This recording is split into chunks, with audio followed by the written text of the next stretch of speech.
चलो, तो शुरू करते हैं। आज हम जो करेंगे वो बहुत इंपॉर्टेंट चैप्टर है, मैथ्स का चैप्टर नंबर 4, जिसका नाम है time value of money. Time value of money बहुत इंपॉर्टेंट चैप्टर है तुम्हारे कोर्स के लिए।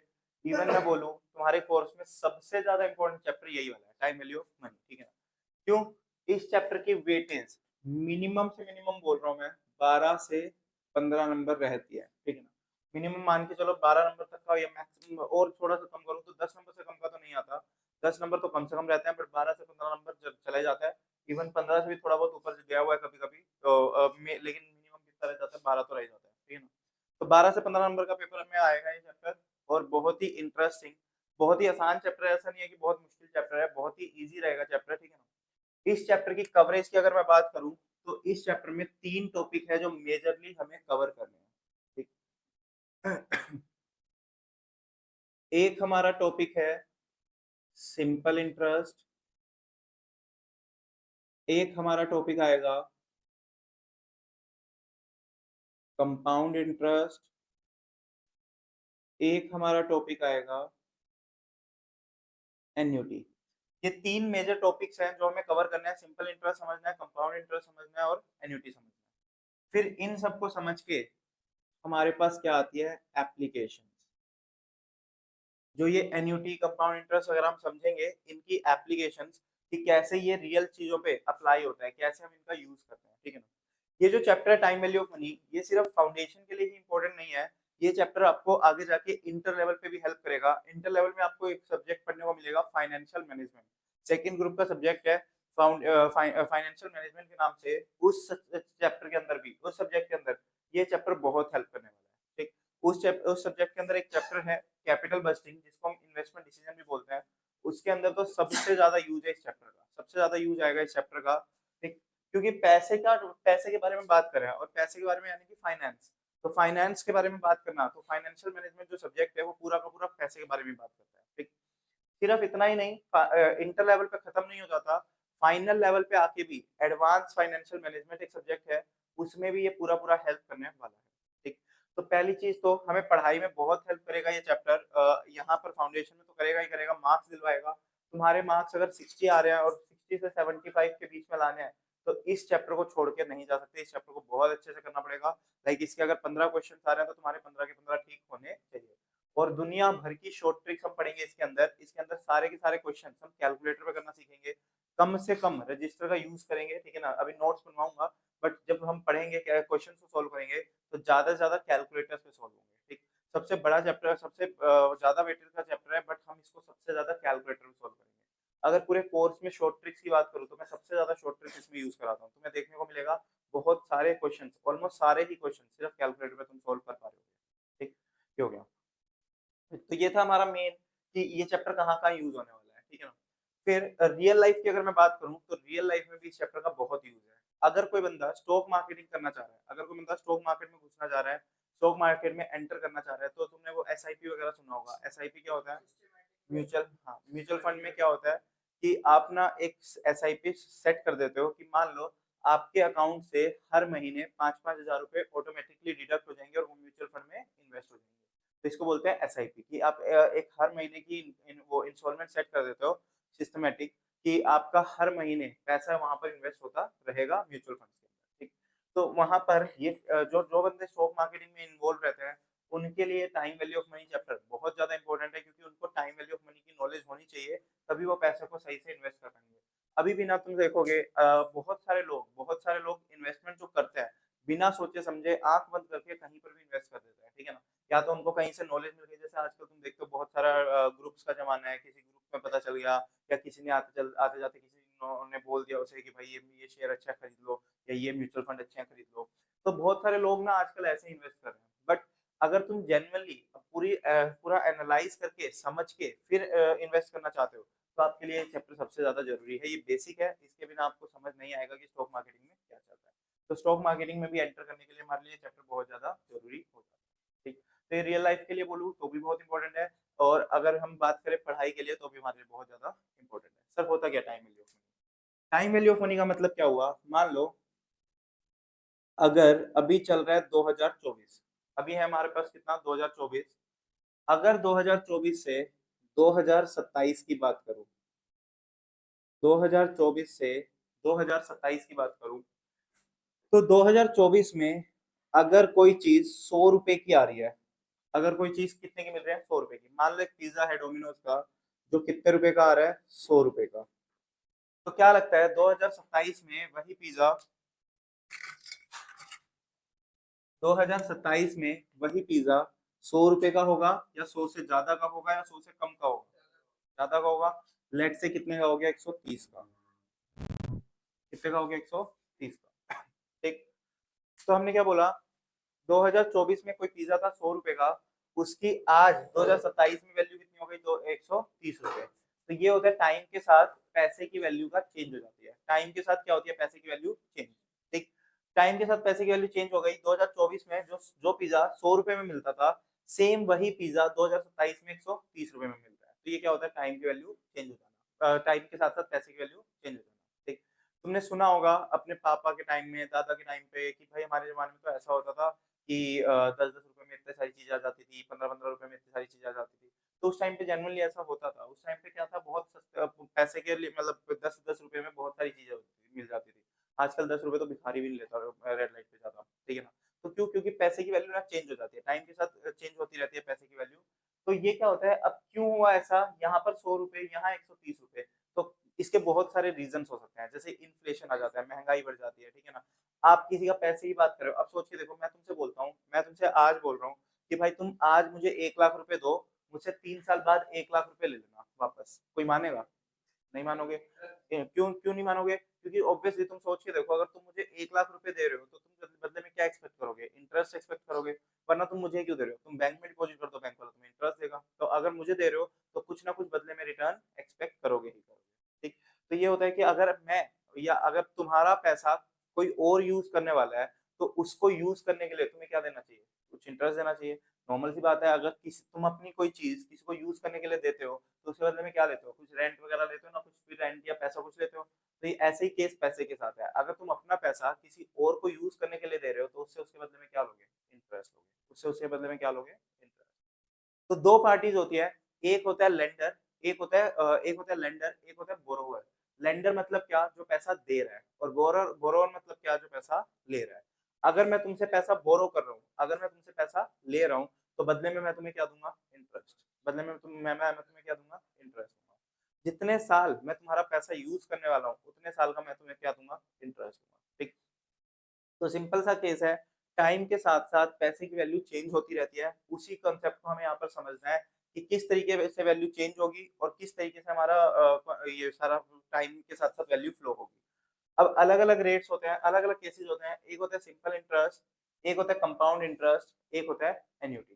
ये तीन केस हमें पढ़ने हैं। एप्लीकेशन कुछ नहीं है, एप्लीकेशन तो जस्ट इन्हीं को अप्लाई करना है, तो सेम कॉन्सेप्ट है। तो मेजरली हमारे पास ये तीन कॉन्सेप्ट है, सिंपल इंटरेस्ट, कंपाउंड इंटरेस्ट और एन्युटी, ठीक है ना। आज की क्लास में हम कवर कर लेंगे सिंपल इंटरेस्ट और कंपाउंड इंटरेस्ट, ये दोनों इजीली कवर हो जाएंगे, क्योंकि ये दोनों मुश्किल टॉपिक्स नहीं है, बहुत इजी टॉपिक्स और जल्दी हो जाते हैं। मेजरली थोड़ा सा टाइम लगता है एन्युटी के अंदर, तो एन्युटी हम नेक्स्ट क्लास में कवर कर लेंगे और हमारी हो जाएगी।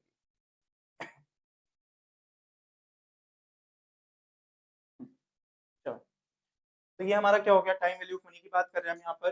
तो सिंपल इंटरेस्ट, कंपाउंड इंटरेस्ट, अभी मैं थोड़ा सा कॉन्सेप्चुअल बता रहा हूँ, फिर नोट्स बनाएंगे, अभी समझते जाओ सिर्फ जो मैं बोलता जा रहा हूँ।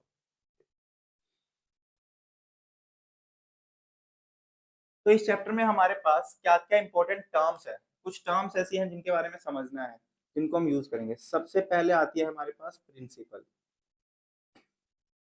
फिर एक हमारे पास आएगा रेट ऑफ इंटरेस्ट, फिर एक हमारे पास आएगा टाइम। तो हमारे पास कुछ टर्म्स हो गई, एक हमारे पास हो गई principal, rate of interest, time और एक्यूमुलेटेड अमाउंट। ये कुछ चार टर्म्स हैं, इन सब के बारे में समझते हैं। Principal, rate of interest, time और एक्यूमुलेटेड अमाउंट।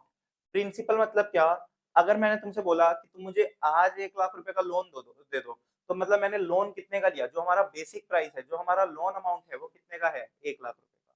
वो कितने का है, 1 लाख रुपए का। तुमने मुझे बोला कि ठीक है मैं लोन तो दे दूंगा, लेकिन बदले में तुम्हें क्या देना पड़ेगा, इंटरेस्ट देना पड़ेगा। कितने परसेंट? 5%।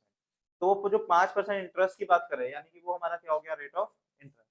तो प्रिंसिपल क्या होता है? प्रिंसिपल याद रखना इनिशियल अमाउंट, क्योंकि मैं ये टर्म्स क्यों बता रहा हूँ, अभी तो ना हम शुरू कर रहे हैं, लेकिन जब आगे जाके क्वेश्चंस पढ़ोगे ना, तुम्हें समझ नहीं आएगा कि क्वेश्चन में मांगा क्या है, प्रिंसिपल मांगना चाह रहा है या अक्यूमुलेटेड अमाउंट मांगना चाह रहा है, ठीक है ना। तो इसलिए बात समझना कि जो इनिशियल अमाउंट है, यानी कि जो शुरू में दिया जा रहा है, वो क्या है, वो हमारा क्या है, प्रिंसिपल। शुभम छोड़ दो रजिस्टर पर।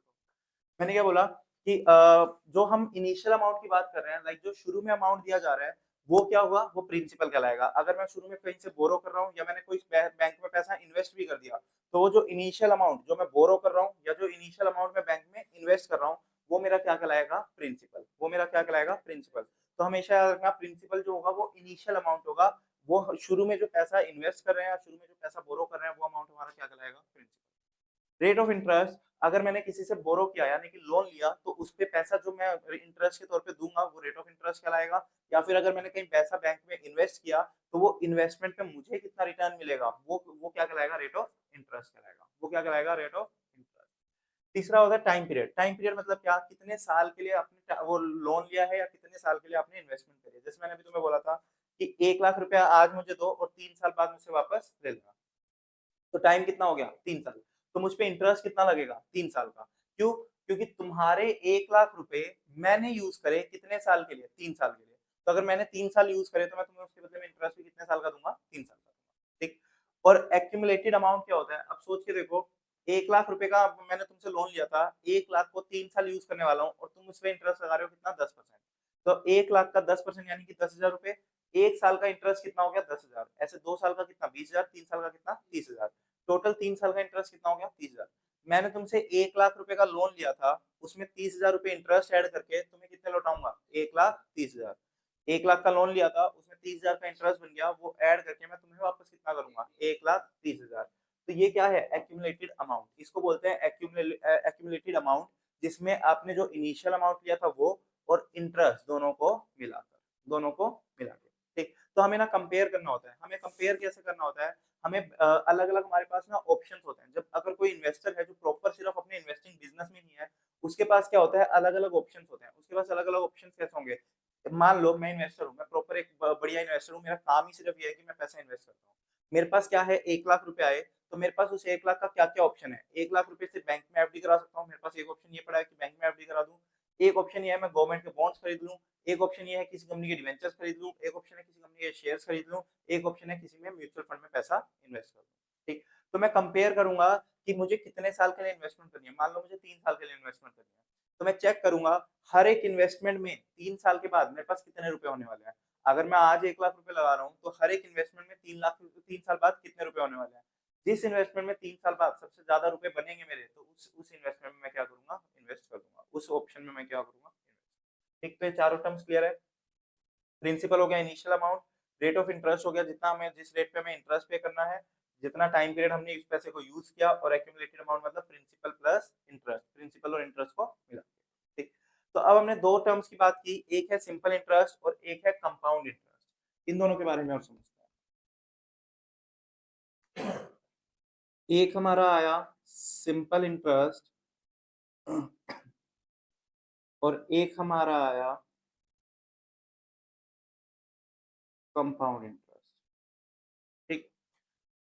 मान लो एक बंदा है, उसके पास 1 लाख रुपए है, और वो क्या गया, वो एचडीएफसी बैंक के पास गया। एचडीएफसी बैंक के पास गया, उसने पूछा एचडीएफसी बैंक से कि अगर मैं आज 1 लाख रुपए डिपॉजिट करा दूं, तो मुझे कितने परसेंट इंटरेस्ट दोगे। उसने बोला 10% पर एनम मिलेगा। किसके बेस पे, सिंपल इंटरेस्ट के बेस पे। 10% पर एनम मिलेगा, किसके बेस पे, सिंपल इंटरेस्ट के बेस पे। तो हाँ, तो उसने क्या बोला, अगर आप एचडीएफसी बैंक में 1 लाख रुपए इन्वेस्ट कराते हो, तो इंटरेस्ट मिलेगा 10% पर एनम, किसके बेस पे, सिंपल इंटरेस्ट के बेस पे। उसको उसको लगा कि एक बार दूसरे में और पूछ लेता हूँ। उसने वो गया किसके पास, कोटक बैंक के पास। कोटक वाले ने बोला कि 10% इंटरेस्ट मिलेगा पर एनम, लेकिन किसके बेस पे, कंपाउंड इंटरेस्ट के बेस पे, ठीक। तो उसने दो बैंक्स में पता किया।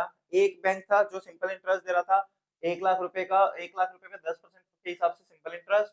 दूसरा बैंक था जो 10% इंटरेस्ट ही दे रहा है, लेकिन किस पे, कंपाउंड इंटरेस्ट पे। अब उसको ना समझ नहीं आ रहा कि कंपाउंड इंटरेस्ट क्या होता है, सिंपल इंटरेस्ट क्या होता है, तो वो देखना चाह रहा है कि किस बैंक पे इन्वेस्ट करके ज्यादा पैसा मिलेगा। तो उसने क्या किया, दोनों बैंक्स में 1-1 लाख रुपए इन्वेस्ट कर दिए।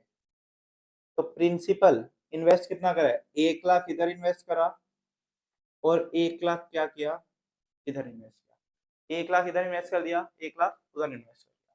ठीक, फिर इसको क्या मिलेगा, और ये इन्वेस्ट किया है मान लो 1 जनवरी 2024 में, 1 जनवरी 2024 में इन्वेस्ट किया 3 साल के लिए। तो यानी कि उसको क्या मिलेगा, इंटरेस्ट मिलेगा पहले साल का 2024 का, क्या मिलेगा इंटरेस्ट, कितने परसेंट, 10%, यानी कि 1 लाख पे 10%, इसको कितना इंटरेस्ट मिला, 10,000। इधर भी 1 लाख पे 10%, कितना मिला, 10,000। तो 1 साल बाद इसका कितना पैसा हो गया बैंक में, 1,10,000। इसका भी कितना हो गया, 1,10,000। ठीक, ये हो गया बैलेंस। कब, इसको बोलूंगा मैं बैलेंस, या फिर एक्यूमुलेटेड अमाउंट भी बोल सकते हो। कब, 1 जनवरी 2025 को, 1 जनवरी 2025 को। फिर हम क्या करेंगे, प्लस करेंगे इंटरेस्ट कब का, 2025 का। फिर हम प्लस करेंगे इंटरेस्ट कब का, 2025 का। अब 2025 का इंटरेस्ट कितना आएगा, अब यहाँ पर समझना एट द रेट कितने परसेंट चल रहा है, 10%। अगर हमारा केस किसका है, सिंपल इंटरेस्ट का, अगर हमारा केस सिंपल इंटरेस्ट का है, तो उसमें जो इंटरेस्ट पहले साल लगा था वही इंटरेस्ट दूसरे साल लगेगा, इंटरेस्ट का अमाउंट चेंज नहीं होगा। या मतलब क्या हुआ, अगर यहाँ पर 10,000 है तो यहाँ भी कितना रहेगा, 10,000, यहाँ भी कितना रहेगा, 10,000। लेकिन कंपाउंड इंटरेस्ट के अंदर क्या होता है, कंपाउंड इंटरेस्ट के अंदर कंपाउंडिंग होती है, यानी कि इंटरेस्ट पे इंटरेस्ट मिलता है। तो कंपाउंड इंटरेस्ट के अंदर इस अमाउंट पे दूसरे साल का इंटरेस्ट निकलेगा, कितना होगा, 11,000। तो कंपाउंड इंटरेस्ट के अंदर क्या लगता है, इंटरेस्ट पे इंटरेस्ट लगता है। कंपाउंड इंटरेस्ट में इंटरेस्ट पे इंटरेस्ट लगता है। कैसे लगा इंटरेस्ट पे इंटरेस्ट, तो ये जो 11,000 रुपए आया, ये कैसे आया, देखो 1 लाख पे 10% कितना होता है, 10,000, प्लस इस 10,000 पे भी 10% इंटरेस्ट लग के 1,000, टोटल कितना बना, 11,000। तो मतलब क्या हुआ, सिंपल इंटरेस्ट के अंदर हमेशा सिर्फ जो प्रिंसिपल अमाउंट है ना उसी पे इंटरेस्ट लगेगा। यानी कि 10,000 पे 10%, सॉरी 1 लाख पे 10% 10,000, 1 लाख पे 10% 10,000। तो दोनों साल सिर्फ और सिर्फ प्रिंसिपल अमाउंट पे लगा। लेकिन अगर मैं कंपाउंड इंटरेस्ट की बात करूं, तो 1 लाख का प्रिंसिपल था, उस पे 10% 10,000 लगा, और जो पहले साल का इंटरेस्ट था एक 10,000 रुपए, उस पे 1,000, यानी कि टोटल इंटरेस्ट कितना लगा हमारा, 11,000। तो कंपाउंड इंटरेस्ट में इंटरेस्ट पे भी इंटरेस्ट लगता है, इसी को बोलते हैं कंपाउंडिंग, इसी को बोला जाता है क्या, कंपाउंडिंग। ठीक, और सिंपल इंटरेस्ट में कोई इंटरेस्ट में इंटरेस्ट नहीं लगता, इस पे सिर्फ और सिर्फ प्रिंसिपल अमाउंट पे इंटरेस्ट लगता है। तो किस पे पैसा डिपॉजिट करना अच्छा है, कंपाउंड इंटरेस्ट पे। हाँ, ये बिल्कुल ऐसी वर्क करते हैं ज्यादातर, क्योंकि वो इंटरेस्ट पे इंटरेस्ट देते जाते हैं और बढ़ता जाता है। ठीक, तो वो ये रहता है। तो कंपाउंड इंटरेस्ट ज्यादा चलता है, सिंपल इंटरेस्ट थोड़ा सा कम चलता है। ठीक, क्योंकि हर कोई बंदा किसमें इन्वेस्ट करना चाहेगा, कंपाउंड। हाँ, बैंक में कंपाउंडिंग चलती है ज्यादा। और बैंक्स में जरूरी नहीं है ऐसा कि ईयरली चलती हो, बैंक्स में तो मंथली, डेली डेली तक की कंपाउंडिंग चलती है। लाइक तुम्हारे डेली बैलेंसेस पे इंटरेस्ट मिलता है। जो तुम्हारे सेविंग अकाउंट होते हैं उसमें तुम्हें क्या होता है, एक साल के हर हर महीने के बाद इंटरेस्ट आता है। अगर तुम में से कोई सेविंग अकाउंट को ऑपरेट कर रहा है, तो उसमें क्या होता है, हर 1 तारीख को तुम्हारे पास एक नोटिफिकेशन आती है कि interest credited, interest credited, interest credited. तो वो तुम्हारे अकाउंट में तो 1 तारीख को आ रहा होता है, बट वो एक्चुअल में ना 1 तारीख को एक पूरे महीने का इंटरेस्ट नहीं होता। बैंक ना हर रोज का इंटरेस्ट तुम्हारे ऊपर लगाता है, हर रोज का इंटरेस्ट तुम पे जो तुम्हें देता है, लेकिन बस तुम्हारे अकाउंट में इकट्ठी एंट्री डाल देता है 1 तारीख को पूरे महीने की। बट वो बैकएंड पे पीछे जो बैंकिंग का सॉफ्टवेयर होता है, वो तुम्हारे अकाउंट में हर रोज के बैलेंस पे ट्रांजेक्शन कैलकुलेट कर रहा होता है, इंटरेस्ट कैलकुलेट कर रहा होता है। कभी तुमने देखा है कि किसी एक भी दिन अगर तुम्हारा मिनिमम बैलेंस, जैसे मिनिमम बैलेंस रिक्वायर्ड होता है ना, कुछ कुछ बैंक में, जैसे एचडीएफसी में 10,000 रुपए रिक्वायर्ड है, आईसीआईसीआई में आई थिंक 10,000 या 5,000 रुपए रिक्वायर्ड है। ऐसे करके अगर मिनिमम बैलेंस रिक्वायर्ड है और तुम्हारे अकाउंट में मिनिमम बैलेंस ना हो, तो वो क्या करता है, चार्जेस काट लेते हैं, क्योंकि वो आपके अकाउंट को ना डेली मॉनिटर करते हैं कि कितना ज्यादा है ताकि उस पर इंटरेस्ट दे सकें, और कितना कम है ताकि उस पर आपका चार्जेस काट सके। ठीक, तो इसीलिए वो आपको डेली इंटरेस्ट देते हैं, बट आपके अकाउंट में क्रेडिट कब करेंगे, सिर्फ महीने में एक बार, ताकि तुम लोगों को बार बार डेली डेली परेशानी ना हो। ठीक, ट्रांजेक्शन ना बढ़े, तो वो अपने बैकएंड पे कैलकुलेट करते रहते हैं और फिर पूरे महीने का इकट्ठा करके एक साथ तुम्हारे अकाउंट में क्रेडिट कर देते हैं। तो इस तरीके से चलता है हमारा क्या, इंटरेस्ट का केस। हाँ, बहुत कम रहता है, महीने का भी कितना मिलता है, 600-700, अगर काफी अच्छा अमाउंट रखा हुआ है तुम्हारे बैंक में तो भी। ठीक, तो ये रहता है। तो सिंपल इंटरेस्ट और कंपाउंड इंटरेस्ट। ऐसे ही अगर मैं बात करूं तो देखो बैलेंस कितना बचा, 1,20,000, ये कब का बचा? 1 जनवरी 2026। फिर इंटरेस्ट कैलकुलेट करेंगे 2026 का, तो 2026 का इंटरेस्ट इसमें फिर से कितना लगेगा? 10,000 ही लगेगा। यहाँ पर फिर से कितना रहेगा? 10,000 ही रहेगा, क्योंकि इसमें हमारा जो ओरिजिनल प्रिंसिपल है ना, सिर्फ उसी पे इंटरेस्ट लगेगा। तो यानी कि 10,000 इंटरेस्ट लगा, 1,30,000। ठीक। और इधर इधर बैलेंस कितना था? 1,21,000 हो गया था। तो अब जो अगले साल का इंटरेस्ट लगेगा वो 12,100 लगेगा, और उससे 133,100 का हमारा क्या हो जाएगा? बैलेंस। 133,100 का हमारा क्या हो जाएगा? बैलेंस। तो यहाँ पर हमारा बेसिकली कंपाउंड नहीं चलता, इंटरेस्ट में इंटरेस्ट लगता है, और इसमें डायरेक्ट ओरिजिनल प्रिंसिपल रहता है। ठीक। एक टाइप से ना अगर मैं याद रखने के लिए बोलूँ तो डेप्रिसिएशन के जैसे हैं ये। डेप्रिसिएशन के जैसे कैसे है कि इसमें एसएलएम की तरह चल रहा है, बस डेप्रिसिएशन में एसेट की वैल्यू कम होती जाती थी, यहाँ पर इंटरेस्ट है तो इसलिए पैसा की वैल्यू बढ़ती जा रही है। तो इसे बस बाकी है सेम। जैसे डेप्रिसिएशन में एसएलएम मेथड में ओरिजिनल कॉस्ट के ऊपर ही डेप्रिसिएशन लगता रहता था, वैसे ये सिंपल इंटरेस्ट है, इसमें ओरिजिनल प्रिंसिपल के ऊपर इंटरेस्ट लगता जा रहा है, और लेकिन बस पैसे को बढ़ाता जा रहा है। डेप्रिसिएशन एसेट की वैल्यू कम करता है, बट ये क्या करता है? पैसे की वैल्यू बढ़ाता है। ठीक। फिर कंपाउंड इंटरेस्ट कैसा है? डब्ल्यूडीवी जैसा है। वहां पर क्या होता था? डब्ल्यूडीवी जो बैलेंस बचता था उस पर डेप्रिसिएशन लगता है, लेकिन यहाँ पर कंपाउंड इंटरेस्ट में जो बैलेंस बच रहा है उस पर इंटरेस्ट लग के पैसा बढ़ता जाता है। बात समझ आ रही क्या? ठीक। तो ये दो फॉर्मूले, दो तरीके हैं हमारे, सिंपल इंटरेस्ट और कंपाउंड इंटरेस्ट, जिसकी आज हमने बात करी। ठीक। एन्युटी की बात बाद में करेंगे, एन्युटी की बात अभी नहीं करता ज्यादा। अभी सिर्फ किस पे फोकस करते हैं? सिंपल और कंपाउंड इंटरेस्ट। डालना है नहीं? Time value of money. Time value of money.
चलो लिखना। Time value of money. Time value of money means, time value of money means that the value of a unit of money, time value of money means that the value the value of a unit of money, the value of a unit of money, the value of a unit of money is different in different time periods, in different time periods, different time periods, full stop. The sum of money received in future, the sum of money received in future is less valuable, is less valuable, is less valuable than it is today, than it is today.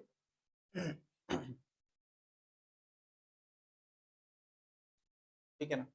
तो basically क्या हुआ, कहते हैं कि बोल रहे हैं future में जो पैसा मिलेगा उसकी वैल्यू कम रहेगी, लाइक जैसे मैंने एग्जांपल लिया आज के 1 लाख और फ्यूचर के 1 लाख, फ्यूचर के 1 लाख की वैल्यू कम होगी, आज के 1 लाख की वैल्यू ज्यादा है। ठीक, तो वो हमारा क्या कहलाता है, टाइम वैल्यू ऑफ मनी। ठीक है ना? नेक्स्ट लाइन में लिखना, नेक्स्ट हेडिंग डालना interest. Interest, interest, interest is the remuneration, interest is the remuneration paid by borrowers, paid by borrowers, paid by borrowers of money, paid by borrowers of money to the lenders, to the lenders, to the lenders, full stop. The extra money या the excess money, the excess money, the excess money paid to the lender, paid to the lender, the excess money paid to the lender is called interest, is called interest, is called interest. The reason behind, the reason behind, the reason behind payment of interest, the reason behind payment of interest are as follows, are as follows. तो कहते हैं क्या reason है जिसकी वजह से हमें interest की पेमेंट करनी पड़ती है, क्यों करनी पड़ती है, तो लिखना डैश डाल के first point, first reason time value of money, first reason time value of money, first reason हो गया टाइम वैल्यू ऑफ मनी। तो बेसिकली वो क्या कह रहा है, कहते हैं सबसे पहला रीजन तो टाइम वैल्यू ऑफ मनी हो गया कि हमारे पैसे की वैल्यू चेंज होती है जिसकी वजह से हम इंटरेस्ट लेते हैं। ठीक है, पहला। दूसरा reason, second reason opportunity cost, opportunity cost, second point लिखना अपॉर्चुनिटी कॉस्ट। क्या होती है अपॉर्चुनिटी कॉस्ट?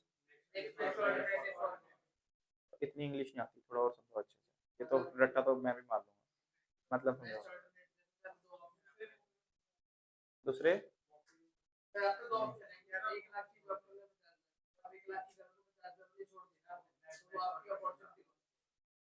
ठीक है, ये बिल्कुल ऐसा होता है कि जैसे मान लो मेरे पास अभी 1 लाख रुपए, यहाँ पर कैसे यूज हो रहा है इसका, मान लो मेरे पास 1 लाख रुपए है। ठीक, तुम मेरे पास आए, तुमने मुझे बोला कि मुझे 1 लाख रुपए चाहिए। ठीक, मेरे पास क्या ऑप्शन था कि मैं उस 1 लाख रुपए की बैंक में एफडी करा दूं। ठीक, अगर मैं बैंक में एफडी कराऊंगा तो बैंक वाले मुझे क्या देंगे, उस पर इंटरेस्ट देंगे, कितना परसेंट, मान लो 6% या 8% इंटरेस्ट दे देंगे। अब वही पैसा तुम मांग रहे हो तो मैं तुमसे क्या बोलूंगा कि मुझे बैंक वाला 8% इंटरेस्ट दे रहा है, तो कम से कम मैं तुमसे 8% तो रिकवर करूंगा या फिर उससे ज्यादा। ठीक, तो ये होती है हमारी अपॉर्चुनिटी कॉस्ट, इसे बोलते हैं opportunity cost.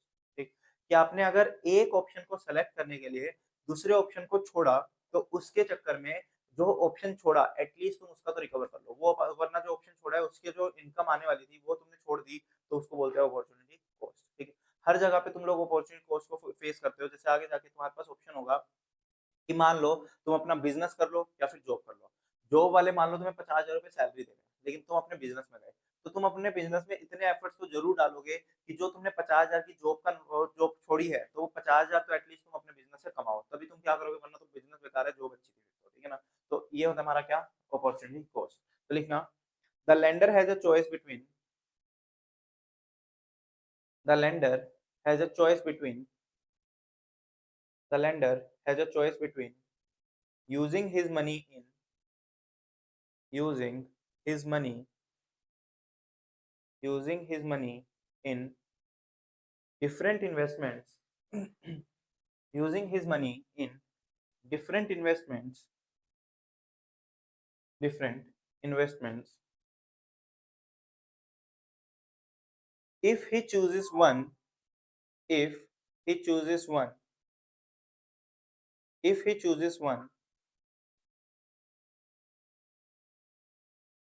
then he foregoes the return of, then he foregoes the return of all others, return of all others, मतलब उसने क्या किया, बाकियों को फिर फोरगो कर दिया, बाकियों को छोड़ दिया। ठीक, नेक्स्ट थर्ड पॉइंट, तो यही हमारी अपॉर्चुनिटी कॉस्ट हो गई। Third point, inflation. Inflation,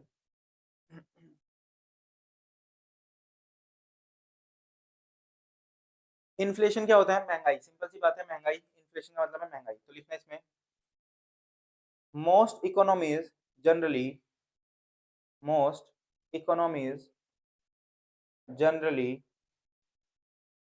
exhibit inflation, exhibit inflation, exhibit inflation. Inflation is a fall in the purchasing power. Inflation is a fall. Inflation is a fall in the purchasing power of money. Purchasing power of money. Purchasing power of money. इसका मतलब क्या हुआ? Simple सी चीज है, अगर मैं तुम्हें आज 1 लाख रुपए दूं और तुम 3 साल बाद मुझे वही 1 लाख रुपए वापस कर दो, तो ऐसा नहीं चलेगा, क्योंकि आज के जो 1 लाख रुपए में सामान आ जाएगा, 3 साल बाद वो 1 लाख में नहीं आएगा, वो 1 लाख से ज्यादा रुपए में आएगा। तो इसलिए अगर मैं तुमसे तुम्हें 1 लाख रुपए दे रहा हूँ और तुमसे बदले में वापस ले रहा हूँ 3 साल बाद, तो मैं तुम्हें भी यही बोलूंगा कि मुझे 3 साल बाद ज्यादा पैसे दो, क्योंकि जो सामान आज 1 लाख में आता है वो 3 साल बाद 1 लाख में नहीं आता। तो इसको बोलते हैं इन्फ्लेशन। लिखना fourth, fourth, liquidity preference. Liquidity preference,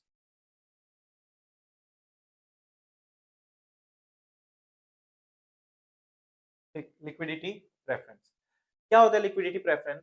अगर मान लो तुम मुझे टुकड़ों टुकड़ों में पैसा देने वाले हो, ठीक है ना, तुम मुझे टुकड़ों टुकड़ों में पैसा देने वाले हो, इससे बढ़िया होता क्या, जैसे मान लो फीस की बात करें, अगर तुमने मुझसे पूछा कि सर फीस कितनी है, मैंने कहा 22,000 रुपए फीस है अगर आप इंस्टॉलमेंट्स में दोगे, 22,000 रुपए फीस है अगर आप इंस्टॉलमेंट में दोगे, लेकिन अगर आप सारे के सारे पैसे मुझे आज ही दे देते हो ना, तो 20,000 रुपए में मान लूंगा। अगर सारे के सारे पैसे कितने कब दे देते हो, एक ही बारी में आज ही दे देते हो, तो मैं 20,000 में मान जाऊंगा। क्यों? क्योंकि मैं ना लिक्विडिटी प्रेफर करता हूँ। मेरी प्रेफरेंस कैसी है? लिक्विडिटी। 22,000 को टुकड़े टुकड़े में चार चार महीनों में लूं, इससे बढ़िया एक काम करता हूँ 20,000 आज ही ले लेता हूँ, फिर मुझे पता है कि मुझे उसको कैसे कहाँ इन्वेस्ट करना है, ताकि मैं उस 20,000 को 22,000 में कन्वर्ट कर लूँ। ठीक, सिंपल सी बात है। तुम अगर मुझे 22,000 दोगे 4 महीने में, लाइक टुकड़े टुकड़े करके 5500 5500 5500 5500, तो मुझे 4 महीने में कितने मिले? 22,000। मैं तुम्हें क्या बोलूंगा कि तुम आज एक काम करो, आज ही मुझे 20,000 दे दो, मैं उस 20,000 को फिर अपने हिसाब से इन्वेस्ट कर लूंगा और उस 20,000 से 22,000 बना लूंगा 4 महीने बाद। ठीक है ना, तो वो होता है लिक्विडिटी प्रेफरेंस। तो लिक्विडिटी प्रेफरेंस यानी कि हम हमेशा यही चाहते हैं कि आज ही हमारे पास सारा पैसा आ जाए, लिक्विडिटी आज ही हो जाए। ठीक है ना, तो वो होता है लिक्विडिटी प्रेफरेंस। तो लिखना है इसमें people prefer to have people prefer to have people prefer to have their resources available, their resources available, their resources available in a form that in a form that in a form that that can immediately be converted, can immediately be converted, immediately be converted into cash, into cash,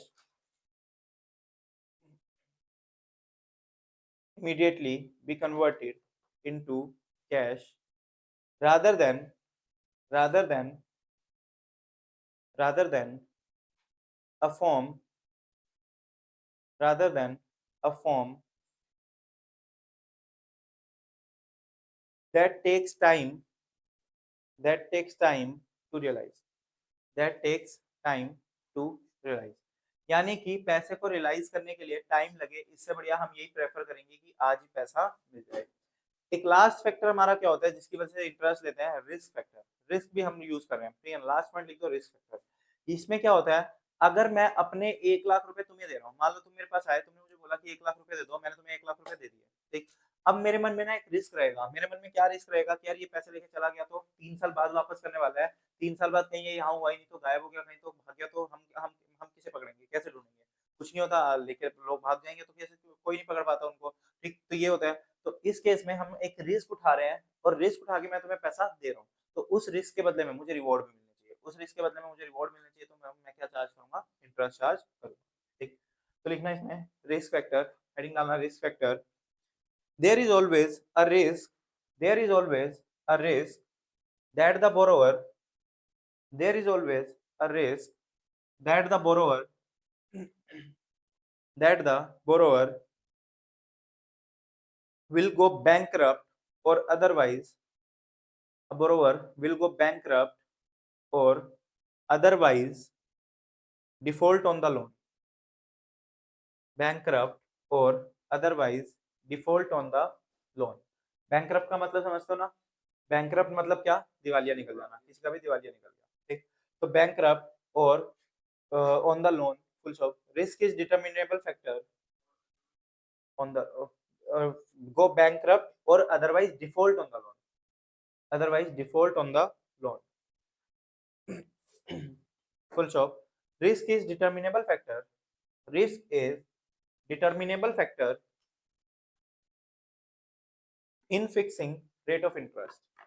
In fixing rate of interest. In fixing rate of interest.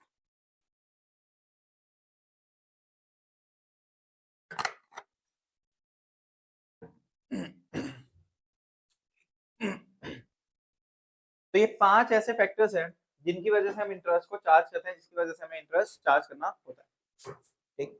Next line डालना, important terms, important terms, important terms, important terms. सबसे पहले लिखना principal, principal.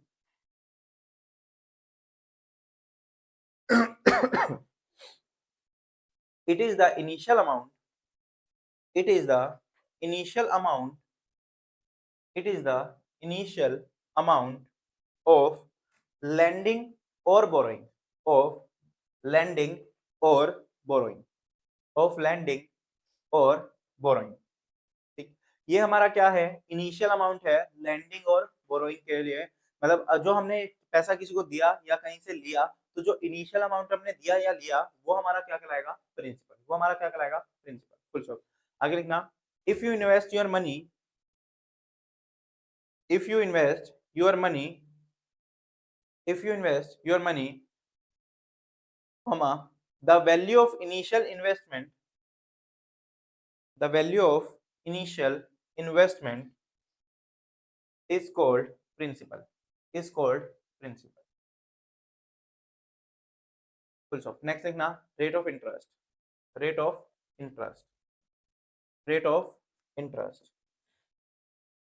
Next point आएगा rate of interest, तो लिखना rate of interest. क्या बोलता है rate of interest? The rate at which, the rate at which the interest is charged, the rate at which, the rate at which interest is charged for a defined length of time, for a defined length of time, for use of principal, for use of principal, the rate at which the interest is charged for a defined length of time, for a defined length of time, for use of principal, for use of principal, generally use of principal, generally on a yearly basis, generally on a yearly basis, on a yearly basis is known to be the rate of interest, is known to be the rate of interest। यानी कि rate of interest की बात कर रहा है कि generally जो हम पैसे को यूज करने के लिए हम इंटरेस्ट पे करेंगे, जिस रेट पे कैलकुलेट करेंगे, वो रेट हमारा क्या कहलाता है? रेट ऑफ इंटरेस्ट कहलाता है, ठीक है ना? थर्ड इंटरेस्ट, थर्ड लिखना इंटरेस्ट। तो ऊपर वाला जो था वो रेट था इंटरेस्ट का, अब इंटरेस्ट के अमाउंट की बात कर रहा है, तो लिखना it is the price paid by a borrower, it is the price paid by a borrower for use of lender's money,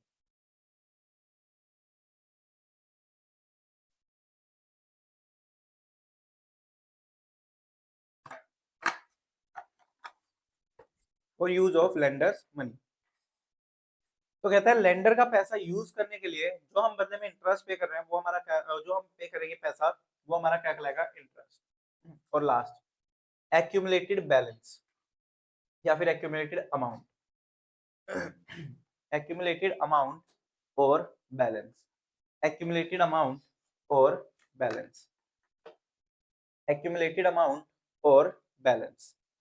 देखना इसमें, it is the final value, it is the final value, it is the final value of an investment, it is the final value of an investment। तो principal बोली जाती है initial value, accumulated amount बोला जाता है final value, ठीक है ना। जैसे यहाँ पर हमने जो एग्जांपल लिया था, अगर मैं इस एग्जांपल की बात करूं तो ये क्या था, शुरू में मैंने 1 लाख रुपए लगाए जो कि प्रिंसिपल था, वो 1 लाख रुपए 3 साल बाद कितने बन गए, 1,30,000, ये होंगे हमारी फाइनल वैल्यू, यानी कि मैं इसको बोलूंगा एक्यूमुलेटेड अमाउंट। ये हमारा क्या कहलाएगा, एक्यूमुलेटेड अमाउंट। तो लिखना it is the sum total of, it is the sum total of, it is the sum total of principal and interest earned, it is the sum total of principal and interest earned। तो जितना हमारा principal था और उसमें interest को plus कर देंगे तो वो हमारा क्या आ जाएगा, एक्यूमुलेटेड अमाउंट, एक्यूमुलेटेड अमाउंट या बैलेंस। ठीक, सबसे पहले हेडिंग डालना सिंपल इंटरेस्ट। यहाँ से अब हम शुरू करते हैं अपना प्रॉपर टॉपिक। ये तो जस्ट एक थ्योरी नोटिंग के लिए थी, अब हम अपना प्रैक्टिकल पार्ट शुरू करते हैं। हेडिंग डालना simple interest, simple interest, simple interest. चलो, तो देखना मैंने अभी एग्जांपल लिया क्या, कि प्रिंसिपल अगर मैंने 1 लाख लगाया तो 3 साल बाद 2026 में ये क्या बन गया मेरा, एक्यूमुलेटेड अमाउंट, एक्यूमुलेटेड अमाउंट। ठीक, अब हमें क्या है, हम बात करेंगे यहाँ पर अब फॉर्मूलेज की। कहते हैं कि देखो आज हमने 1 लाख रुपए लगाए 2024 में और वो 2026 में कितने बन गए, 1,30,000 रुपए। तो वो 1,30,000, अब ये तो 3 साल का था तो मैंने ऐसे मैनुअली कर लिया। पेपर में मैं ऐसे मैनुअली करना है नहीं, पेपर में हमारे पास क्या होंगे, कुछ फॉर्मूले होंगे, उन फॉर्मूले को अप्लाई करेंगे और फॉर्मूले लगा देंगे। कैसे, तो देखो सबसे पहले मैं बात करूं सिंपल इंटरेस्ट के फॉर्मूले की। तो अगर मुझे इंटरेस्ट कैलकुलेट करना है, अगर मुझे क्या कैलकुलेट करना है, इंटरेस्ट। ठीक, तो इंटरेस्ट का अमाउंट कैसे कैलकुलेट होगा, इंटरेस्ट के अमाउंट के लिए हमारे पास एक फॉर्मूला है, P into R into T. P यानी कि क्या, प्रिंसिपल। P का मतलब क्या हुआ, प्रिंसिपल। R का मतलब क्या है, रेट ऑफ इंटरेस्ट। R का मतलब क्या हुआ, रेट ऑफ इंटरेस्ट। और T का मतलब क्या हुआ, टाइम। तो principal into rate into time. तो प्रिंसिपल यानी कि हमने कितने रुपए लगाए थे, 1 लाख, तो मैंने कितने रुपए लगाए थे, 1 lakh, into rate of interest कितना है, 10%। रेट ऑफ इंटरेस्ट हमारा कितना है, 10%।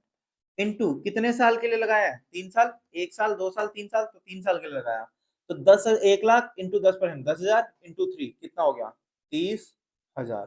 ठीक, बचपन में परसेंट को वो डिवाइड बाय 100 वगैरह लिखते थे, तो वैसा सब मत लिखना क्योंकि हमारे पास कैलकुलेटर है, कैलकुलेटर में परसेंटेज का बटन है, सीधा परसेंटेज दबाएंगे तो कैलकुलेट हो जाएगा। तो 1 लाख इंटू 10% इंटू 3, यानी कि कितने का इंटरेस्ट आ गया, 30,000 का। चेक करें, 10,000, 20,000, 30,000, तो हमारा इंटरेस्ट कितने का बना था, 30,000।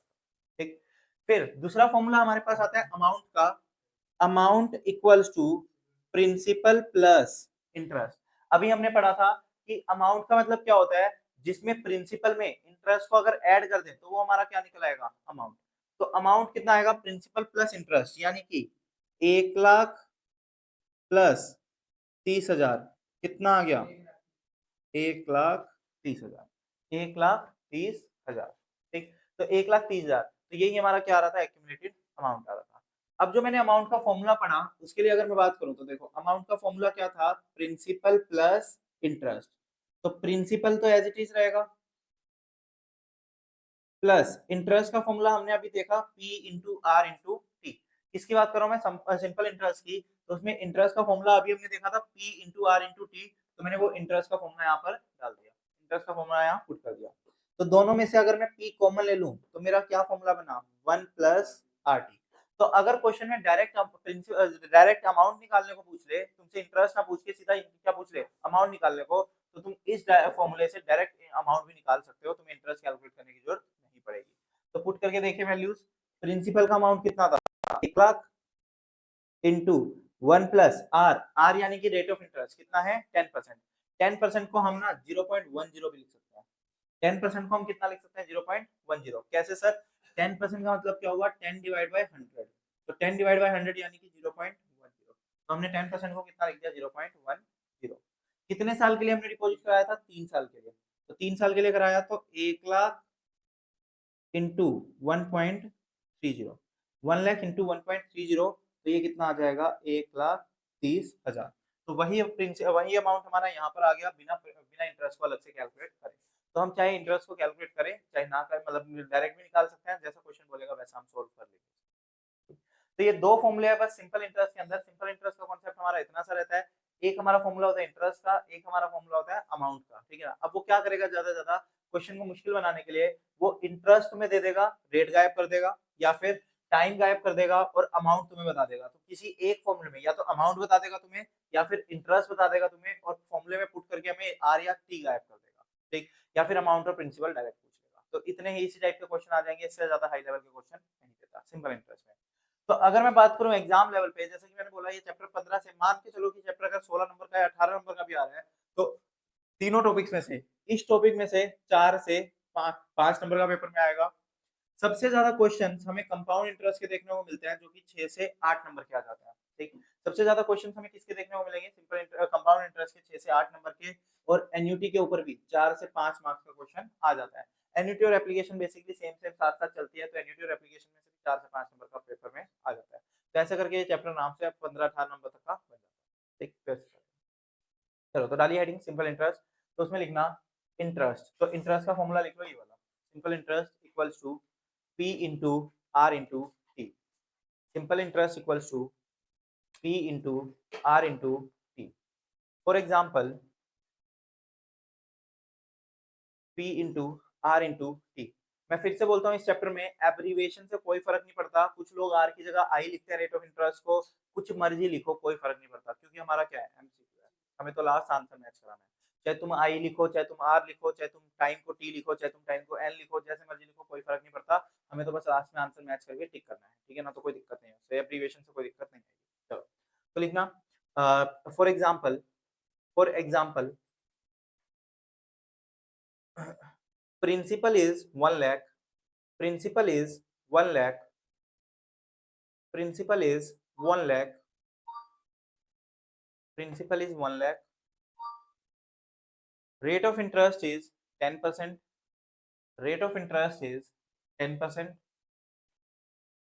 rate of interest is 10%, time is 3 years, time is 3 years, then the interest will be, then the interest will be।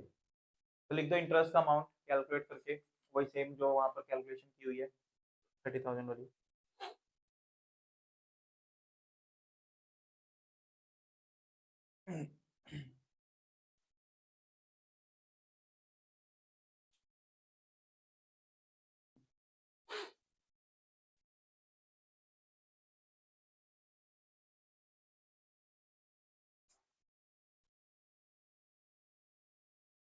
ठीक, नेक्स्ट लिखना amount, accumulated amount, accumulated amount equals to, accumulated amount equals to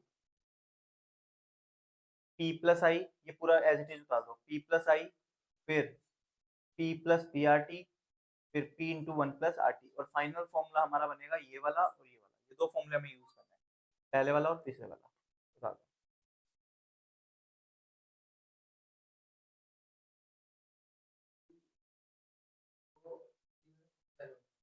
इसके,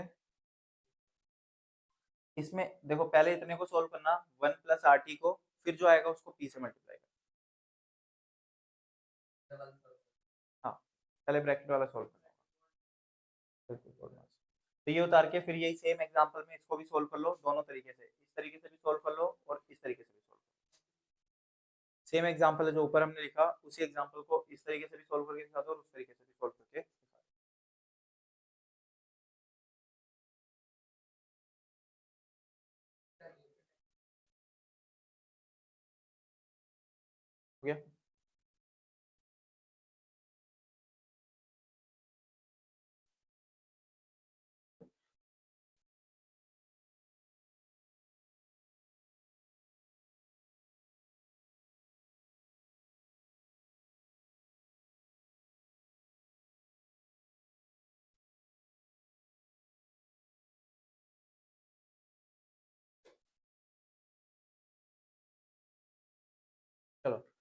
आना module निकालना, study mat निकाल दो, उसमें example number 1 दोनों के पास एक उधर दे दो पीछे, उससे पीछे 4 पेज नंबर है 4.4, पेज नंबर है 4.4, पेज नंबर 4.4, पेज नंबर 4.4। तो 4.4 पे जो है वो सिंपल इंटरेस्ट के एग्जांपल्स हैं, तो सिंपल इंटरेस्ट के एग्जांपल फटाफट से सोल्व करते हुए चलेंगे। एग्जांपल नंबर 1, एग्जांपल नंबर 1 क्या बोलता है, कहता है how much interest will be earn on 2000 at the rate 6% simple interest for 2 years. तो उसने क्या पूछा है, how much interest will be earn. Question की ना रिक्वायरमेंट को बहुत ध्यान से पढ़ना कि क्वेश्चन पूछना क्या चाह रहा है और क्वेश्चन ने बोला क्या है, ठीक है ना, क्योंकि रिक्वायरमेंट में ही गलती कर जाते हैं और बच्चे सोचते हैं हम सही आंसर करके आए, तो वहां पर मार्क खा जाते हैं, ठीक। तो क्या कहता है, how much interest will be earn on 2000 at 6% interest for 2 years. 2000 रुपए पे 6% सिंपल इंटरेस्ट लगाना है 2 साल का, तो क्या करेंगे 2000 इंटू 6% इंटू 2, तो कितना हो गया 240, 240 हमारा क्या आ जाएगा अमाउंट, ठीक 240 आ जाएगा हमारा इंटरेस्ट, सॉरी इंटरेस्ट अमाउंट। तो लिख के करना चाहते हो लिख के कर लो, फॉर्मूला सिंपल रहेगा।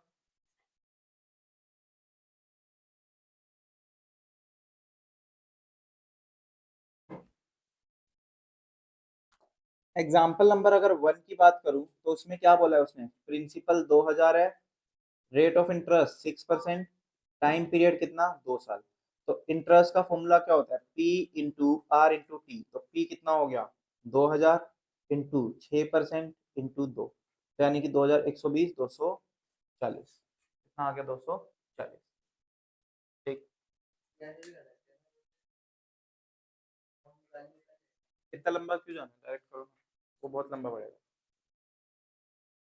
नेक्स्ट देखो क्या कहता है, सेम हम सेम क्वेश्चन वैसा सही है।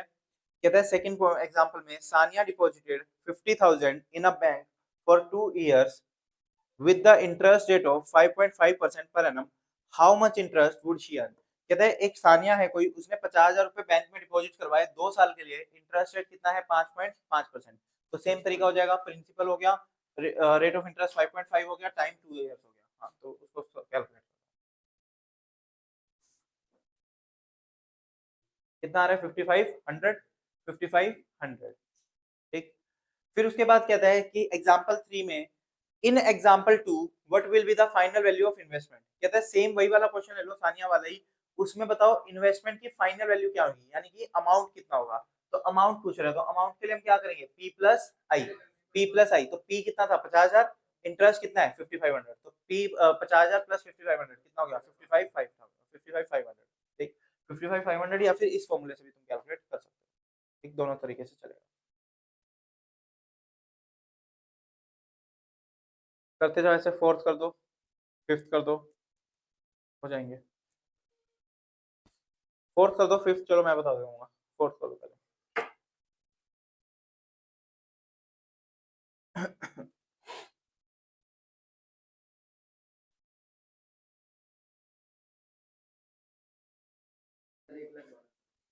1,12,000, ठीक। इंटरेस्ट भी निकालना था और प्रिंसिपल भी निकालना था, तो दोनों आ गए 1,12,000।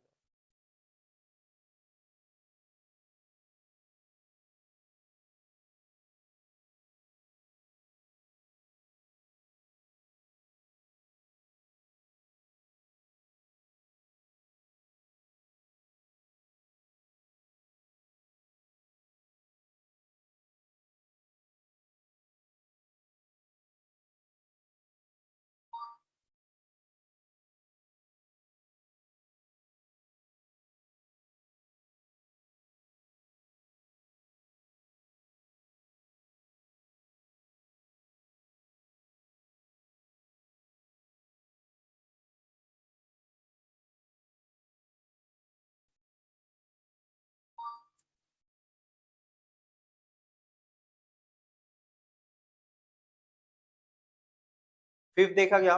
फिफ्थ में क्या था, हालांकि फिफ्थ एग्जांपल ना अभी जस्ट एग्जांपल है, तो थोड़ा सा फॉर्मूले वगैरह लगाने हैं, बट अगर पेपर में तो हमारे पास क्या होंगे, ऑप्शन होंगे, तो हम इस क्वेश्चन को डायरेक्ट ऑप्शन पुट करके सोल्व करेंगे तो ज्यादा इजी रहेगा। ठीक है, हमारे पास जो जो ऑप्शन रहेंगे हम एक एक करके ऑप्शन को उठा के पुट करना शुरू कर देंगे, जिस ऑप्शन से हमारा आंसर मैच करेगा वो हमारा क्या हो जाएगा, फाइनल आंसर हो जाएगा। क्या कहता है, find the rate of interest if the amount owed after 6 months is 1050। तो यानी कि 6 महीने बाद अमाउंट कितना है, 1050। तो उसने अमाउंट दे दिया 1050, टाइम दे दिया 6 महीने, 6 महीने यानी कि 0.50, आधा साल। ठीक, प्रिंसिपल कितना लगाया था उसने, क्या था, 1 लाख लगाया था, 1000 लगाया था क्या, बोरोड अमाउंट बीइंग 1000, यानी कि प्रिंसिपल हो गया कितना, 1000। तो इसका करने के दो तरीके हैं, दो तरीके क्या है, अमाउंट दिया हुआ है तो अमाउंट का फॉर्मूला लगा लो, आर निकलाएगा। तो अमाउंट का क्या फॉर्मूला था, पी इंटू 1 + RT। अमाउंट कितना है 1050, पी कितना है 1000, 1 + आर कितना है नहीं पता, टाइम कितना है 0.50, टाइम कितना है 0.50। तो यानी कि इस ये 1000 इधर मल्टीप्लाई में है तो इधर आके डिवाइड हो जाएगा, तो 1.05 इक्वल्स टू 1 + R इंटू 1.050। ये 1 इधर प्लस है तो इधर आके माइनस हो जाएगा, तो 0.05 इक्वल्स टू 0.50 R। ये 0.50 डिवाइड हो जाएगा, इक्वल्स टू R। तो R इक्वल्स टू 0.10 यानी कि 10%, 10%। ठीक, ये था लंबा तरीका। इसी को इजी तरीके से और करना, एक तो यही है कि ऑप्शंस लगा दो, ऑप्शन से इजी तरीके से हो जाएगा। उससे भी मतलब इससे इजी तरीका क्या है, ऑप्शन वाला तो सबसे सही रहेगा, बट इसमें ये भी लगा सकते हो। सबसे पहले एक काम करो, हमें पता है कि अमाउंट का मतलब क्या होता है, प्रिंसिपल प्लस इंटरेस्ट। यानी कि अगर मेरा अमाउंट 1050 है और प्रिंसिपल कितना है 1000, तो मेरा इंटरेस्ट कितना रहा होगा 50, इंटरेस्ट कितना रहा होगा 50। और इंटरेस्ट का फॉर्मूला था P into R into T. तो इंटरेस्ट है 50, प्रिंसिपल है 1000, इंटू आर इंटू टी कितना हो गया 0.5। तो इसको सोल्व कर लो, 0 से 0 कट जाएगी, आर की वैल्यू कितनी आ जाएगी 10%। सोल्व करिए इसको, सबको डिवाइड में जाना, 10% आ जाएगी आर की वैल्यू, मतलब 0.10 आएगा, बट उसको हम 10% भी बोल सकते हैं।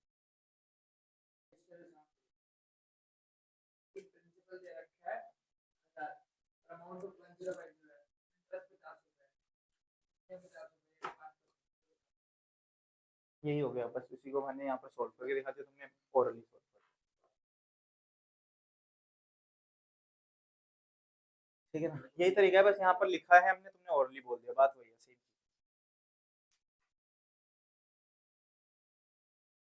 चलो फटाफट से 7th 8th 9th 10th ऐसे कर दो सारे के सारे, 6 7th 8th 9th 10th, sorry हाँ, 6 7th 8th 9th 10th।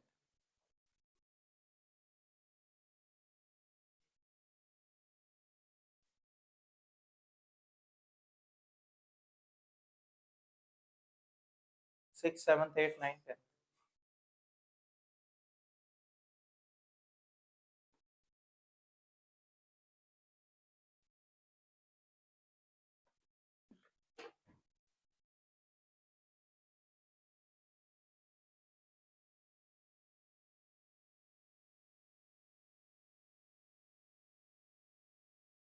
6 7th 8th 9th 10th।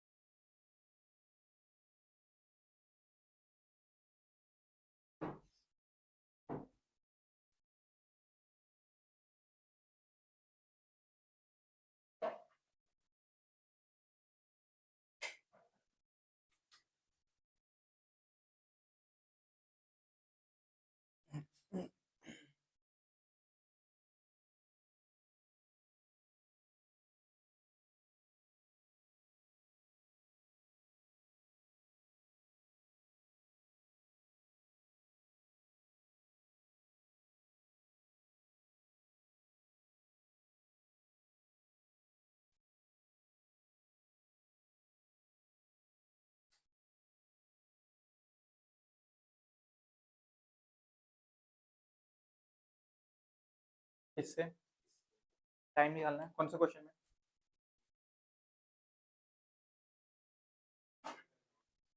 देखो 6 को फॉर्मूले की बात कर रहे हैं, कहते अच्छा कितना आ रहा है 0 पॉइंट, तुमने फिर कुछ वो क्या होगा, अरे वो तुमने परसेंटेज को ना 100 नहीं लिखा होगा, मैं बताता हूँ। क्या बोलता है, Rahul invested 70,000 in a bank at the rate of 6.5% simple interest rate, he received 85925 after the end of the term. यानी कि अमाउंट कितना हुआ मेरा, हाँ अमाउंट हो गया, हाँ वो परसेंटेज की वजह से होता है,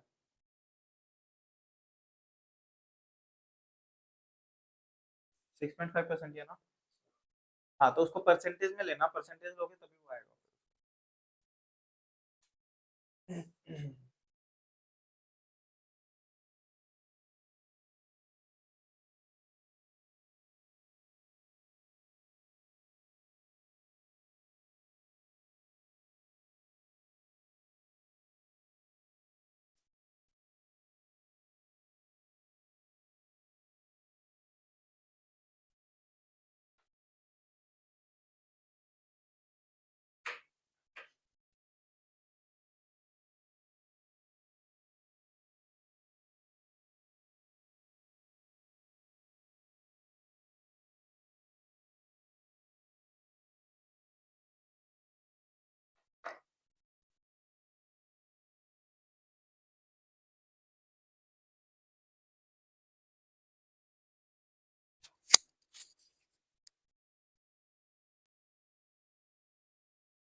कौन सा कह रहे हो, ninth question.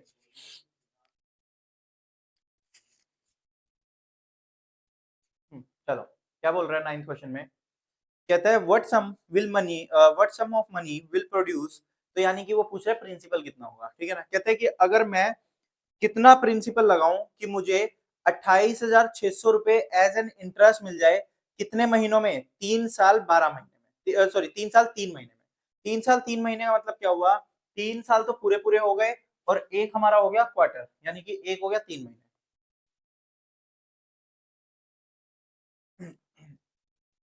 Eight 2.5% simple interest.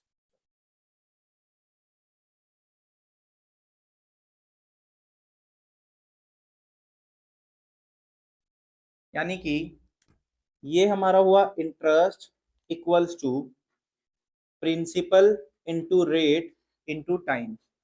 अब उसने हमसे इंटरेस्ट कितना बोला है कमाने को, 28,600, 28,600, ठीक। इक्वल्स टू प्रिंसिपल तो हमें जानना ही है कितना है, इनटू रेट ऑफ इंटरेस्ट कितना बोला उसने, 2.5%, 2.5%। अब टाइम पीरियड जो उसने बोला है, टाइम पीरियड है 3 years and 3 months। 3 years 3 months का मतलब क्या हुआ, 3 तो साल पूरे पूरे हैं, पॉइंट। अब 3 months को भी ना हमें ईयर्स में लिखना होता है, तो उसको ईयर में कैसे लिखेंगे, 3 महीने है और एक साल में कितने 12 महीने होते हैं, तो यानी कि 0.25, तो 3.25 हो जाए, 3.25। बस इसमें से ठीक वैल्यू निकाल लो।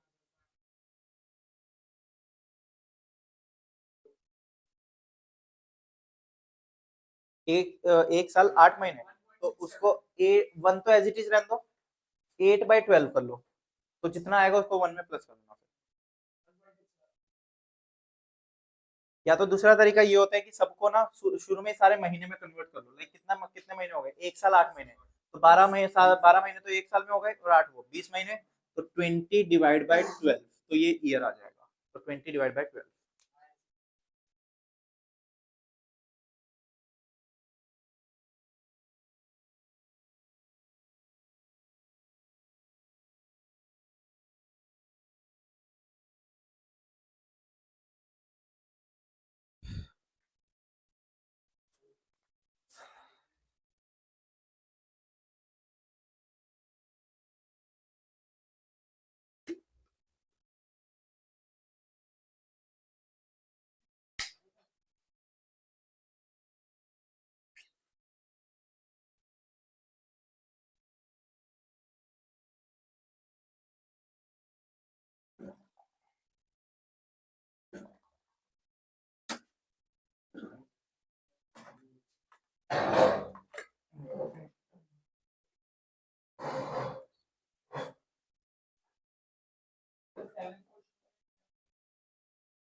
हाँ 7.5 years मतलब 7.5 years, 7.5 मतलब 15/2, मतलब 15/2 करोगे तो 7.5 ही आएगा ना, बात एक ही है।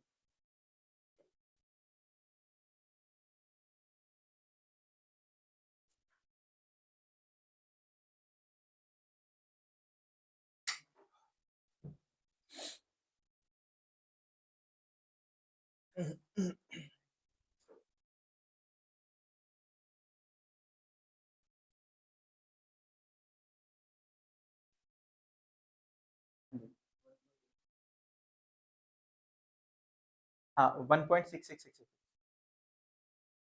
कैलकुलेटर पे एंड तक रखना हर कैलकुलेशन में, जैसे 1.66666 एंड तक आ रहा है ना, तो जो तुम जब भी कैलकुलेट करोगे तो उसको 1.6666 एंड तक लेके जाना, उसको राउंड ऑफ मत करना कैलकुलेशन करते हैं।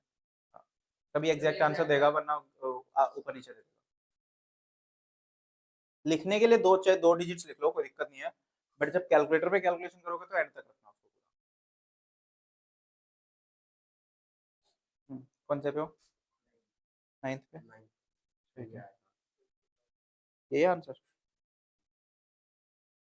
नहीं, तुमने परसेंटेज का साइन लगाया, फिर ये 2.5% है, तो इसके आगे परसेंटेज का साइन लगाओ, तो क्या होगा, 28,600, ये ढाई इधर आके डिवाइड हो जाएगा, तो डिवाइड बाय 2.5%, ठीक, और डिवाइड बाय 3.25, 3,52,000, ठीक, तो वो ढाई के आगे परसेंट लगाओ, परसेंट का साइन नहीं है। हाँ कितने हो गए, तो 6 और 7, अच्छा एक बार दे दो इसे फोटो, तुम दोनों के हो गए सारे, देवेंद्र, ठीक है, हमारा कौन से हो, अरे खत्म। हाँ अब जैसे ये देखो, ये क्या है, 1.066 कैसा है, करना एक बार इसको सोल्व, 50,000 डिवाइड बाई ये, हाँ ये आ गया, ये +1 था इधर, तो ये इधर आके माइनस होगा, तो -1 इक्वल्स टू, आर निकालना है हमें, तो ये डिवाइड होगा, तो डिवाइड बाय 1.666 आखिरी तक लेके जाओ, तभी एग्जैक्ट आंसर आएगा, तो 0.04 ऐसा। हो गए सारे, सारे हो गए, क्या है, 3/12 वही हो गया, 13/4 करके देखो, 13/4, वो एक ही बात है, एक तो इन्हें कितने हो गए, हाँ 10 ही एग्जाम्पल।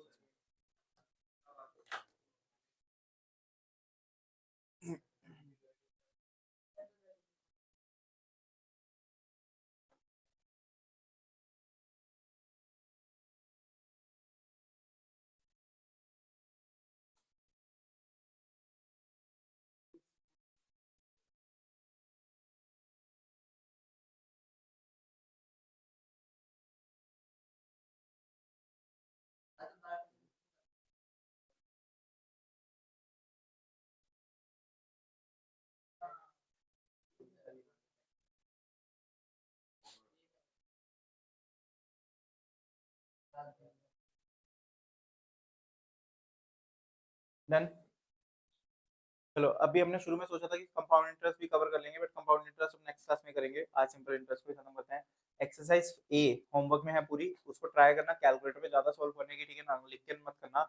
इसमें सिंपल इंटरेस्ट में तो कोई ट्रिक की जरूरत भी नहीं है सच, क्योंकि हमें सीधा बस मल्टीप्लाई करना है, मतलब परसेंटेज से मल्टीप्लाई करना है, इंटरेस्ट निकालना है, ठीक। कुछ कुछ केसेस में जैसे तुम देखोगे, पॉइंट नंबर 5, एक्सरसाइज ए का क्वेश्चन नंबर 5, उसमें देखो रेट ऑफ इंटरेस्ट मिसिंग है, तो तुम उसमें चाहो तो ऑप्शन से उठा के रेट ऑफ इंटरेस्ट डाल सकते हो, या वैसे डायरेक्टली भी कैलकुलेट कर सकते हो, देखना कैसे, देखो थोड़ा सा ना दिमाग ऐसे चलाना अपना।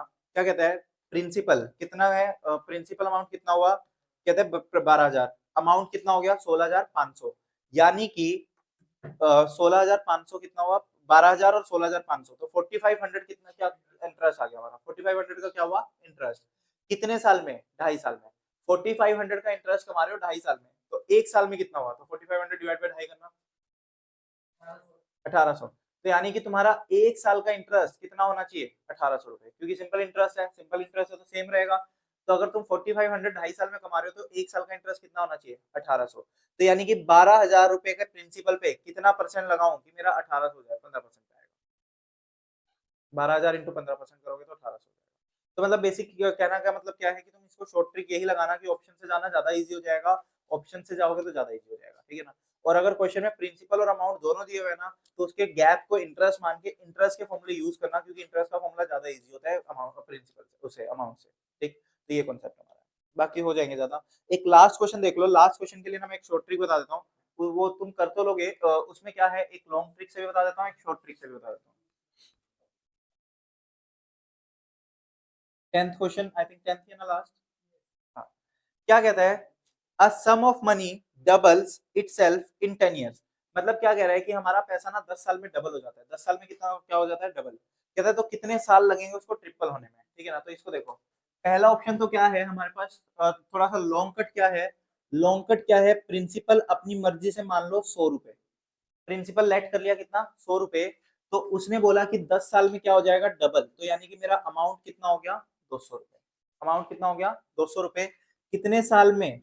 10 सालों में। कितने सालों में? 10 साल में। उसने हमसे पूछा है रेट ऑफ इंटरेस्ट बताओ। क्या बताओ? Rate of interest. तो प्रिंसिपल आ गया, अमाउंट आ गया, टाइम आ गया, हमें क्या चाहिए? Rate of interest. तो हम क्या करेंगे, अगर 100 रुपए लगा रहे हैं और बदले में 200 मिल रहा है, यानी कि इंटरेस्ट कितना हो गया? 100 रुपए। इंटरेस्ट कितना आया? 100 रुपए। तो principal into rate into time equal to 100। Principal कितना लगाया था? 100 इंटू रेट हमें नहीं पता, टाइम कितना है? 10 इक्वल टू 100।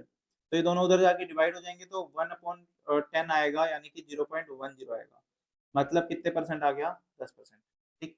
उसने क्या पूछा हमसे, कितने साल में ट्रिपल होगा? कितने साल में क्या होगा? ट्रिपल होगा। तो अब उसने हमसे पूछा है कि टाइम बताओ कि 100 का 200 हो गया कितने साल में? 10 साल में। तो अब 100 का 300 कितने साल में होगा? तो हमारे पास रेट ऑफ इंटरेस्ट आ गया 10%, रेट ऑफ इंटरेस्ट आ गया। अब हमें क्या चाहिए? टाइम चाहिए। प्रिंसिपल कितना है? 100। अमाउंट कितना है? 300 चाहिए। जबकि रेट ऑफ इंटरेस्ट कितना मिल रहा है हमें? 10%। रेट ऑफ इंटरेस्ट कितना मिल रहा है? 10%। तो अब हमें टाइम निकालना है।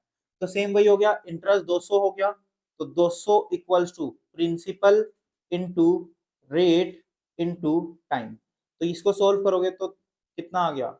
20 आ जाएगा। टाइम कितना आ जाएगा? 20 ईयर्स। टाइम कितना आया? 20 ईयर्स। तो ये तो था बहुत ही लॉन्ग तरीका। इतना लॉन्ग तरीका हमें बिल्कुल भी अप्लाई नहीं करना। सिंपल इंटरेस्ट में एक रूल बताता हूँ। सिंपल इंटरेस्ट का एक रूल है हमारे पास। क्या रूल है? कहता है, तो यहाँ पर हमारा तरीका क्या था, ये तो बहुत लंबा तरीका था। प्रिंसिपल हमने माना था 100 रुपए, अमाउंट था 200 रुपए, तो क्योंकि उसने बोला था डबल हो रहा है तो हमने अपनी मर्जी से 100 का डबल कर दिया 200। टाइम कितना था? 10 साल। तो उससे मुझे रेट ऑफ इंटरेस्ट पता चल गया कि मुझे रेट ऑफ इंटरेस्ट कितना मिल रहा है? 10%। फिर उसने पूछा था कि बताओ कितने साल में ट्रिपल होगा। तो ट्रिपल करने के लिए हमने क्या किया, 100 का 300 लगा दिया। तो 100 का 300 10% के हिसाब से तो 20 साल में ट्रिपल हो रहा है, ठीक। बट अब इसकी शॉर्ट ट्रिक देखते हैं। इसकी शॉर्ट ट्रिक बहुत सिंपल है। ऐसे क्वेश्चंस को करने का ना बहुत इजी तरीका होता है, ठीक। अभी जो मैं शॉर्ट ट्रिक बात कर रहा हूँ वो किसकी बात कर रहा हूँ? सिर्फ और सिर्फ सिंपल इंटरेस्ट की। ऐसे ही सेम कॉन्सेप्ट कंपाउंड इंटरेस्ट में भी आएगा, बट अभी हम बात करेंगे इसकी सिंपल इंटरेस्ट, ठीक। चलो, तो देखो यहाँ पर क्या है, 0 साल, यानी कि आज हमने शुरू किया 0 साल में, और ये मेरे कितने साल खत्म हो गए? 10 साल। अगर मैंने आज 100 रुपए लगाए तो अगले 10 साल में कितने हो गए? 200 हो गए, डबल हो गए पैसे। यानी कि 10 साल में मैं कितना इंटरेस्ट कमा रहा हूँ? 100 रुपए का। 10 साल में मैंने कितने का इंटरेस्ट कमाया? 100 रुपए का। और सिंपल इंटरेस्ट का केस है। सिंपल इंटरेस्ट का केस क्या बोलता है कि अगर पहले 10 साल में 100 रुपए का इंटरेस्ट कमा रहे हो तो अगले 10 साल में भी 100 रुपए का ही इंटरेस्ट कमाओगे। तो यानी कि 20 साल के बाद कितने रुपए हो जाएंगे तुम्हारे? 300 हो जाएंगे। 200 प्लस 100 कितना हो जाएगा? 300। तो पहले 10 साल में अगर 100 रुपए का इंटरेस्ट कमा रहे हो तो अगले 10 साल में भी कितने का इंटरेस्ट कमाओगे? 100 रुपए का इंटरेस्ट कमाओगे, तो 300 हो जाएगा। तो हमें 100 का 300 करने में कितने साल लगे?